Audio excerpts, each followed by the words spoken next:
अस्सलाम वालेकुम गाइस, क्या हाल है। उम्मीद है सब ठीक होंगे। तो लाए हैं आपके लिए अरिशा, जो कि पाकिस्तानी एक्ट्रेस हैं। उनकी है ढोलकी, जो कि उन्होंने सेलिब्रेट की है अपने दोस्तों के साथ, रिश्तेदारों के साथ और अपनी क्लोज़ फ्रेंड के साथ। माशाल्लाह आप देख रही हैं, उन्होंने फ़ोटोशूट भी करवाया है, उन्होंने तस्वीरें भी बनवाई हैं। माशाल्लाह बहुत खुश लग रही हैं, बहुत प्यारी लग रही हैं।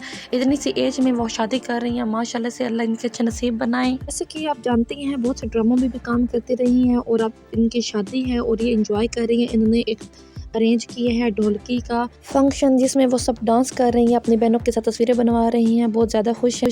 फंक्शन में उन्होंने अपने बहन भाइयों के साथ तस्वीरें बनाई हैं और फोटोशूट करवाया है। बहुत प्यारी लग रही हैं, छोटी सी एक्ट्रेस जो के ड्रामे में आती हैं। माशाल्लाह बहुत खूबसूरत लग रही हैं ढोलकी पर। अल्लाह ताला इनके अच्छे नसीब बनाए और ऐसे ही हमेशा खुश रखें। इन्होंने एक वीडियो भी लगाई है अपने इंस्टाग्राम पर, आप देख रहे हैं। बहुत ज़्यादा खुश हैं और इंजॉय कर रही हैं। ढोलकी वगैरह बच्चे, फ्रेंड, कज़नें, बहनें सब इंजॉय कर रही हैं और साथ फ़ोटोशूट भी करवाया है और साथ खुद भी इंजॉय बहुत ज़्यादा कर रही हैं। माशाल्लाह से देखें वो कैसे फ़ोटोशूट करवा रही हैं और ढोलकी बजा रही हैं, साथ गाने पे डांस कर रही हैं। यहाँ पर वो अपने कज़नें और बहनों के साथ बहुत ज़्यादा इंजॉय कर रही हैं, डांस कर रही हैं, उनको वो इंजॉय करवा रही हैं झुमके वाले गाने पर। माशाल्लाह अल्लाह इनके अच्छे नसीब बनाए। हम इनके लिए दुआएं कर सकते हैं। चैनल को लाइक करें, सब्सक्राइब करना मत भूलिएगा। अल्लाह हाफिज़।